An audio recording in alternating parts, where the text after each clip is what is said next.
Hi friend, good evening. This is Ravi and you watching my A to Z study. दोस्तों, आज हम लोग discuss करेंगे बुद्धि लब्धि के बारे में, जो कि बुद्धि की अवधारणा एवं सिद्धांत के चैप्टर के अंतर्गत में आता है।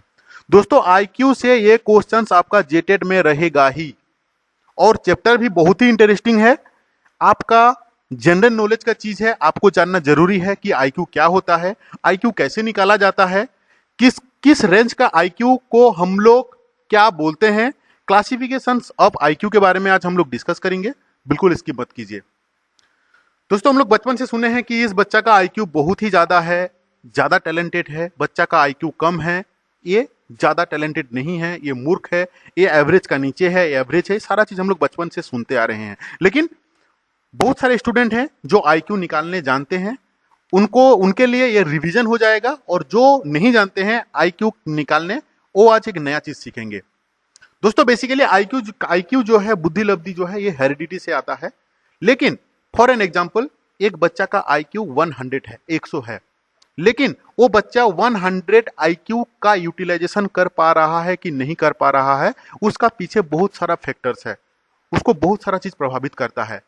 उसका एनवायरमेंट प्रभावित करता है, उसका इकोनॉमिक कंडीशन प्रभावित करता है, सारे चीज उसको प्रभावित करता है। बच्चा का जब बचपन से ही उसका रहन सहन, उसका पौष्टिक खाना मिल रहा है कि नहीं, सारे चीज उस 100 आईक्यू तक पहुंचने तक हेल्प करता है।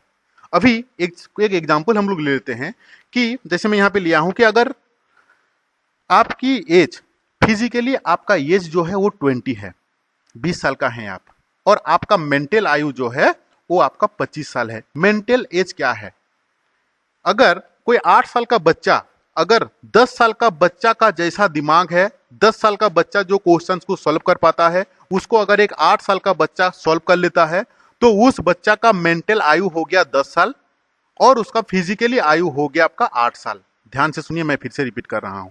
अगर एक बच्चा का फिजिकली एज, उसका फिजिकली एज जो है वो आपका 15 साल है, लेकिन वो 18 साल का बच्चा का जैसा सोच पाता है, उस 18 साल का बच्चा का जैसा वो डिसीजन ले पाता है, 18 साल का बच्चा जो क्वेश्चंस को सॉल्व कर पाता है, उसको एक 15 साल का बच्चा सॉल्व कर पाता है। इसका मतलब फिजिकली एज हुआ उस बच्चा का 15, लेकिन उसका मेंटल एज हुआ 18।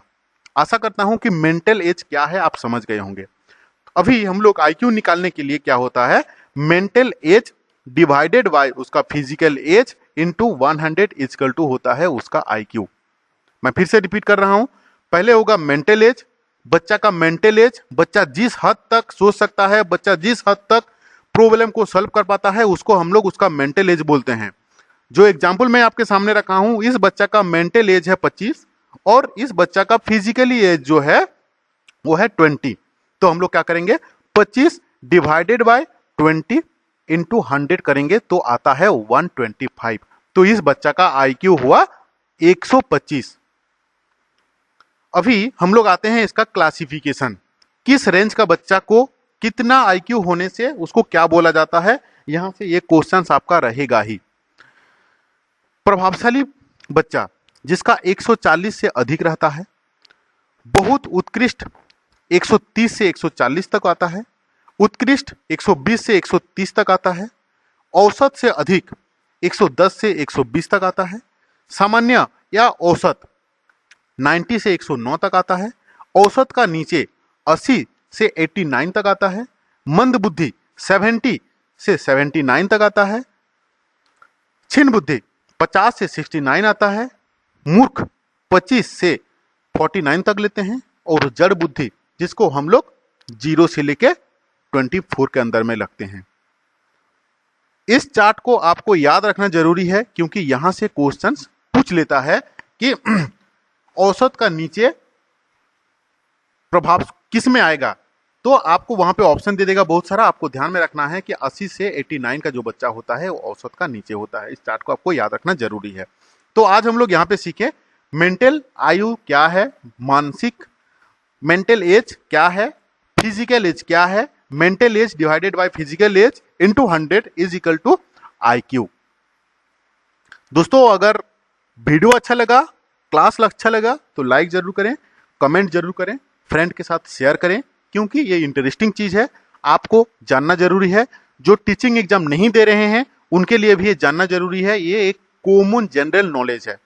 Thank you to watching this video.